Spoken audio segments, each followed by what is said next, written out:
Pernah kepikiran nggak saat ini kita tuh lagi sibuk banget ngebangun tubuh yang raksasa? Gedung pencakar langit, jalan tol, jembatan megah. Tapi di saat yang sama kita seolah ngebiarin jiwanya keropos. Coba deh kita pikirin bareng-bareng. Kenapa ya kita jauh lebih peduli pas lihat jembatan yang retak daripada mental yang pecah? Nah, di sesi bedak fakta kali ini, kita bakal bongkar habis sebuah krisis senyap yang diam-diam lagi menggerogoti kita dari dalam. 32 triliun rupiah. Gila kan angkanya? Dan tebak, ini bukan anggaran buat bangun jalan tol baru.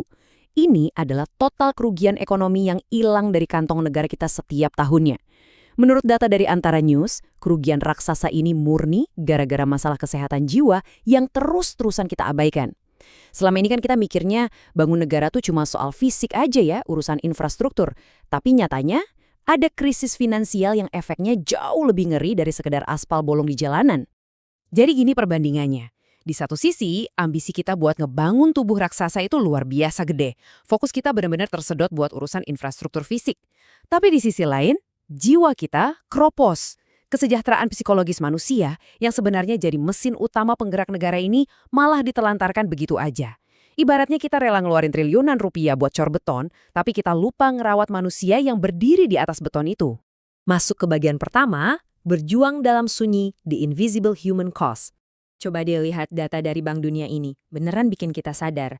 Ternyata, masalah kesehatan mental itu jadi biang kerok hilangnya 8,1% hari produktif di seluruh dunia. Dengerin baik-baik ya, 8,1%.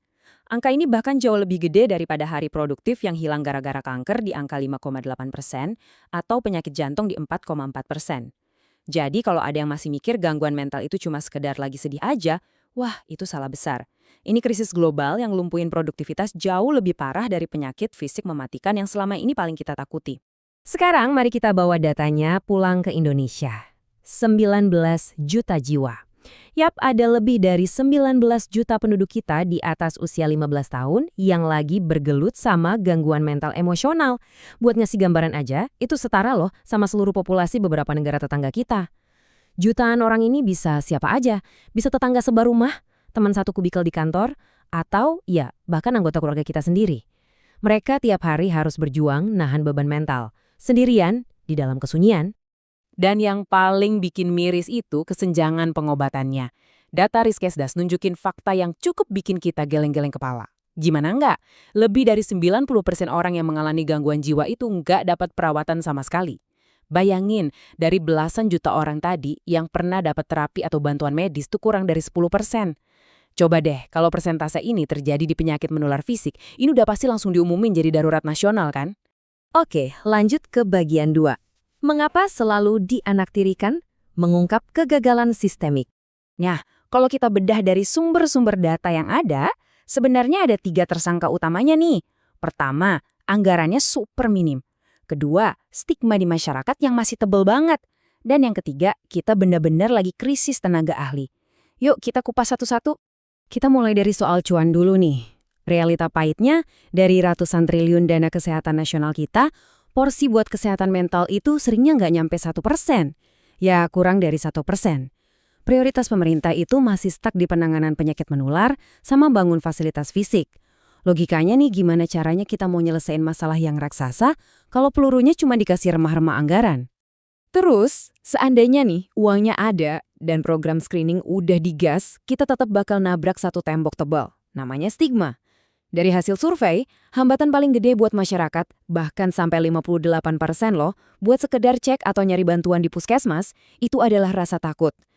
Takut dilabeli negatif, takut dibilang gila, dicap kurang iman, atau dituduh bawa aib keluarga. Labeling jahat ini nih yang ujung-ujungnya maksa jutaan orang milih pura-pura baik-baik aja dan menderita dalam diam. Dan masalah ketiga kita adalah krisis sumber daya manusia yang beneran parah. Kita bandingin aja ya. Standar WHO itu mintanya 1 psikiater untuk nanganin maksimal 30.000 penduduk. Nah, realita di Indonesia? 1 psikiater itu rata-rata harus mikul beban ngelayanin sampai 200.000 orang. Kebayang gak sih capeknya kayak apa? Udah gitu jumlah tenaga ahli yang sedikit ini pun kebanyakan cuma numpuk di kota-kota besar aja, terutama di Pulau Jawa. Bagian ketiga, fisik sehat, jiwa rapuh. Waktunya kita geser paradigma. Kita pasti udah nggak asing lagi kan sama pepatah Latin yang satu ini. Mens sana in corpore sano. Di dalam tubuh yang sehat terdapat jiwa yang kuat. Slogan ini nempel banget di kepala kita dari zaman sekolah. Tapi masalahnya, kita tuh sering banget salah nangkep maksudnya. Kita jadi kejebak sama ilusi kalau kita rajin olahraga dan fisik bugar, otomatis mental kita bakal aman dan kebal dari segala masalah. Padahal aslinya nggak sesimpel itu. Dan ini nih fakta dari Kementerian Kesehatan yang bener-bener mind-blowing.